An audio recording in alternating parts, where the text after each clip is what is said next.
کرے صحابہ تو اس طور پر تیاری کرتے ماہ رمضان کی کہ اپنے آپ کو مکمل عبادت کے لیے فارغ کر لیا جائے. اور ہماری اور آپ کی کیا تیاریاں؟ معاف کرے، قوم مسلم کے جوانوں کا حال یہ ہے، وہ محلے محلے، گلی گلی، علاقے علاقے دکانیں دیکھتے پھر رہے ہیں. کون سی دکان ہمیں کرائے پر لینی ہے اور پورے مہینے اس دکان میں بیٹھ کر کے بدماشیاں کرنی ہے، پورا پورا دن انہی دکانوں میں سونا ہے اور پوری پوری رات انہی دکانوں میں کیرم بورڈ اور بورڈ کھیلنا ہے. اور کئی ایسے بدماش جو ماہ رمضان کے اس مبارک مہینے میں بھی باضابطہ کرائے پر دکانیں لے کر ان میں ٹی ویاں رکھ لی گئی اور رات کو موج مستیاں ہو رہی ہیں، جوا کھیلا جا رہا ہے، سٹے کھیلے جا رہے ہیں. میں پوچھنا چاہتا ہوں جوانوں، کیا 11 مہینے ہمارے پاس پاپ کرنے کے لیے کافی نہ تھے جو اس ماہ مبارکہ کو بھی آپ نے پاپ کرنے کے اندر گزار دیا، گناہ کرنے کے اندر گزار دیا؟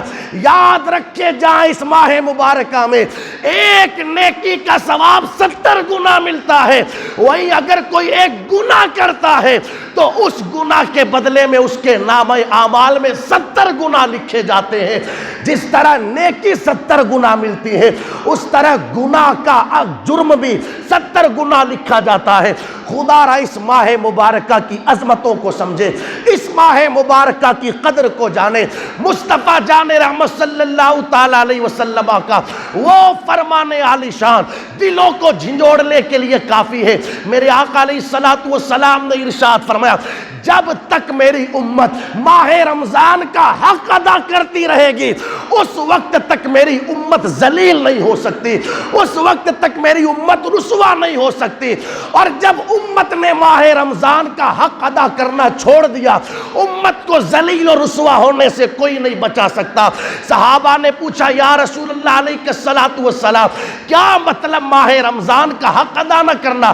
آقا فرماتے، لوگ ماہ رمضان میں حرام کام کرنے لگے تو گویا کہ انہوں نے ماہ رمضان کے حق کو ضائع کر دیا.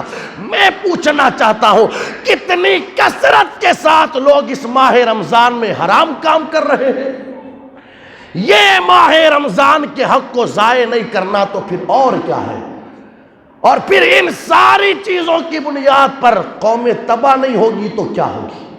کیا اس لیے ماہ رمضان ملتا ہے کہ لوگ کرائے پر دکانیں لے کر کے جوئے کھیلیں؟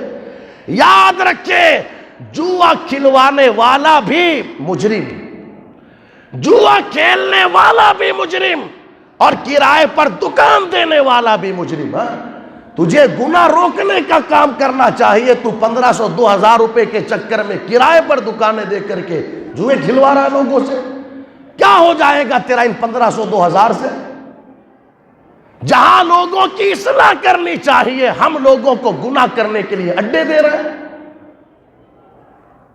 اور ابھی 2-4 دن پہلے ایک بندے نے بتایا، یہاں مسجد کے آگے کوئی کمرہ ہے، اس کی صفائی کی چند جوانوں نے مل کر، اس لیے کہ اس کمرے میں بیٹھ کر کے ماہ رمضان میں ہم کیرم بورڈ اور بورڈ کھیلیں گے. کیا کر لے گا 1 مہینہ تو کیرم بورڈ اور کھیل کر کے، اور وہ بھی مسجد کے قریب. آپ دیکھو لوگوں کی غیرت کس قدر مری ہے.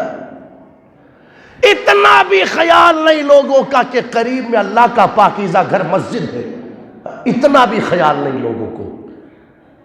اس لیے میں گزارش کرنا چاہوں گا، سمجھے آنے والے مبارک مہینے کی عظمت کیا ہے، اس کا مقام کیا ہے، اس کا مرتبہ کیا ہے.